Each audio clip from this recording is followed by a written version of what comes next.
கிரீவ சஞ்சலனா, கழுத்தெல்லாம் ஒரே வலி, அசைவே கொடுக்காம இருந்தா அப்படிதாங்க வலிக்கும். வாங்க பிரீதிங்கோட சேர்ந்து கிரீவ சஞ்சலனாவை என் கூட ஒரு தடவை ப்ராக்டிஸ் பண்ணலாம்.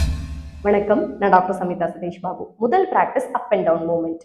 மூச்சு மெதுவா உள்ள இழுங்க, மூச்சு மெதுவா வெளியே விட்டுடுங்க. இரண்டாவது practice right and left turn. மூச்சு உள்ள இழுத்துக்கோங்க, மூச்சை வெளியே விட்டுட்டே கழுத்தை டர்ன் பண்ணுங்க. மூச்சு உள்ள இழுத்துக்கோங்க, மூச்சை வெளியே விட்டுட்டே கழுத்தை டர்ன் பண்ணுங்க. மூன்றாவது ப்ராக்டிஸ் சைட்வர்ட்ஸ் பெண்டிங். மூச்சு உள்ள இழுக்கலாம், மூச்சு வெளியே விடலாம். மூச்சு உள்ள இழுக்கலாம், மூச்சு வெளியே விடலாம். நான்காவது ப்ராக்டிஸ் ஃபுல் ரொட்டேஷன். மூச்சு உள்ள இழுக்கும் பொழுது தலை பின்னோக்கியும், மூச்சு வெளியே விடும் பொழுது தலை முன்னோக்கியும் கொண்டு வாங்க. இது அப்படியே ஆப்போசிட் டைரக்ஷன்லயும் பண்ணுங்க.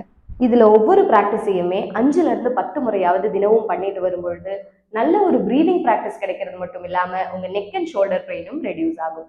நின்றுட்டு பண்ணும் பொழுது ஒரு பேலன்ஸுக்காக கண்கள் திறந்து கொண்டு பண்ணுங்க. ஆனா உட்கார்ந்து பண்ணும் பொழுது நீங்க கண்கள் மூடியே பண்ணலாம்.